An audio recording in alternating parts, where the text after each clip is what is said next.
Hello, my magpies. Welcome to Magpie Girl and Frankie, where we explore solo female travel over 50 and other practical magic.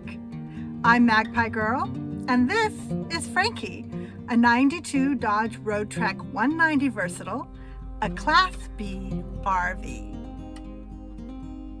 When I started traveling solo around 50, a lot of my friends would come back to me with a bunch of fears and concerns.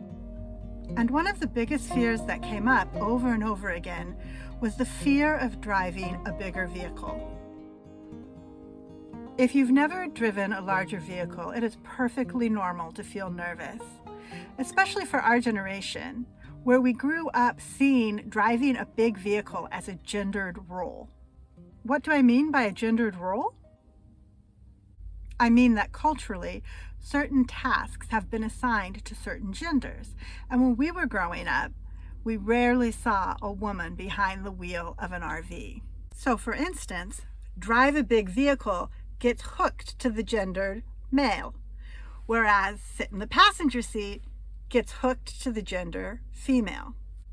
In reality, of course, these are just social constructs, but they create a fear around driving a big rig that we can debunk. So today, I have 5 tips for nervous drivers to help you debunk the fear that women can't drive big rigs.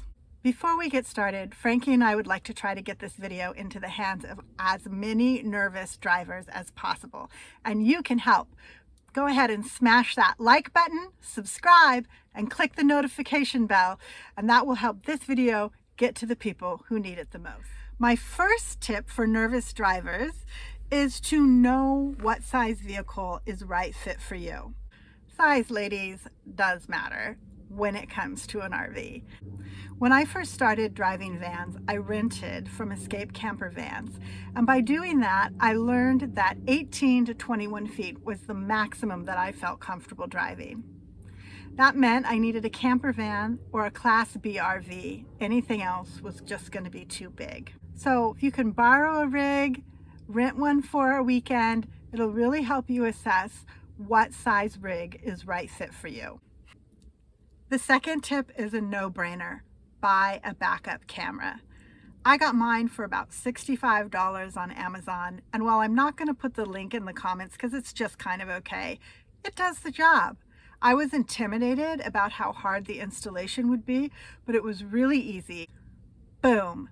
All my anxiety around backing this thing up around corners went right out the window. In addition to knowing your right fit size and buying a backup camera, my third tip is to practice. Don't take your rig out on a multiple week trip for the first time without just driving it around town. When I first got Frankie, I was pretty nervous to drive her. There is a lot of play in the wheel. It's just a characteristic of the Dodge Roadtreks, and I felt like I was really drifting around the road. So even driving a little bit around town, I thought, what have I done? Have I made a terrible mistake? Then my dad, who's been driving campers, trailers, and now a Class C his whole life, gave me one piece of advice, which was to cast my eye further down the road when I drive. That helped me stabilize my steering. So just a little bit of tweaking and a little bit of practice gave me a great deal of confidence in driving my rig. So once you've got your practice in, what's next? My fourth tip is to make sure you get into your destination before dark. It's just so much easier to back into a parking space when you don't have to worry about missing a stump or a rut or a rock in the dark. Now, it's easy to think you're going to get into dark if you're not used to driving these bigger, slower rigs, because a 3-hour Google Drive is really going to be 4 to 5 hours when you have to go slower with a big vehicle like an RV. So give yourself plenty of time and get to your camping spot while there's still light out. Number 5 is related. Book a pull-through camping spot for your first few campsites. In fact, make your first few camping trips as easy as possible. Get a pull-through site so you don't have to back in.